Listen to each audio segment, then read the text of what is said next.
Neu in Magic Streets, dem Go-RPG, man kann die Siedlungen der anderen Spieler, wie man hier sieht, anschauen und sogar überfallen. Mehr dazu gleich. Als erstes was Neues, in der Siedlung kann man Überwachungstürme bauen mit Ziegelsteinen. Man muss natürlich achten, dass solche Überwachungstürme nicht zu nah an anderen Gebäuden sind.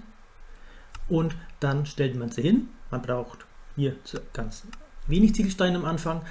Aber auf der ersten Stufe kann man nur die einfachsten Monster reintun. Und wenn man jetzt eins weiter abgegradet hat, kann man schon die seltenen Monster reintun und noch weiter die legendären und ab Stufe 4 sogar die epischen Monster. Das sind die Monster, die dann deine Siedlung am besten verteidigen.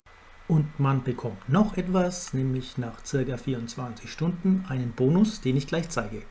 Wenn man nach 24 Stunden in seine Siedlung zurückkehrt und seine maximal 3 baubaren Überwachungstürme anschaut, sieht man, man bekommt einen Bonus, nämlich 4 extra Punkte zum Upgraden seines Monsters. Einfach so, kostenlos. So kann man gute Monster reinstellen. Wenn man hier so ein gewöhnliches Monster reinstellt, bekommt man auch nur 4 Punkte. Deswegen sollte man am besten die epischen reintun, weil das rentiert sich mehr. Auf der Karte kann man jetzt auch die Siedlung der anderen Spieler sehen, wie hier zum Beispiel. Und wenn sie in Reichweite sind, kann man es anklicken und wählen, es zu besuchen. Dann kann man wirklich nachschauen, wie schaut denn die Siedlung von diesem Spieler aus. Man kann es auch überfallen und bekommt ganz einfach und schnell Gold und auch ein paar Items. Wenn man denkt, dann überfällt man die gleiche Siedlung einfach öfters. Das geht nicht, denn es gibt so einen 11 Stunden Cooldown. Deswegen muss man nach einer anderen Siedlung suchen, wie hier genügend auf der Karte vorhanden sind.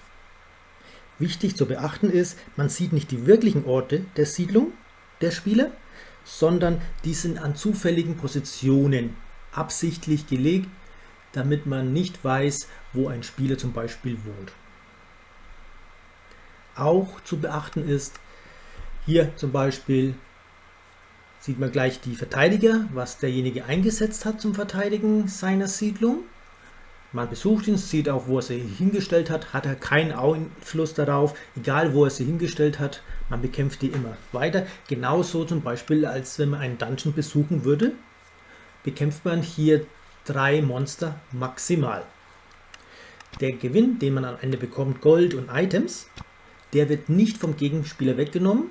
Das heißt, das ist gut für einen, nämlich dass wenn einen die eigene Siedlung überfallen wird, bedeutet es, dass man nicht Gold verliert oder plötzlich verliert man Ausrüstung und sonstiges, sondern das wird jetzt automatisch vom System generiert und er bekommt einfach dieses Gold.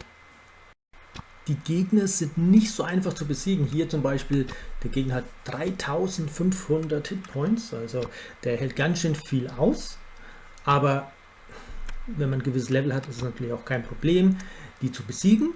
Das ist ein Tipp noch dazu, man sollte am besten ein Glücksmonster mit reinnehmen, dann bekommt man nämlich viel mehr Gold. Hier 2300, fast 2400 Gold und auch viel Erfahrungspunkte. Deswegen lohnen sich solche Siedlungen auch zu überfallen. Fragen bitte in die Kommentare und wenn dir das Video gefallen hat, gib bitte einen Daumen nach oben bzw. abonniere meinen Kanal, am besten mit Glocke, damit du kein neues Video von mir verpasst.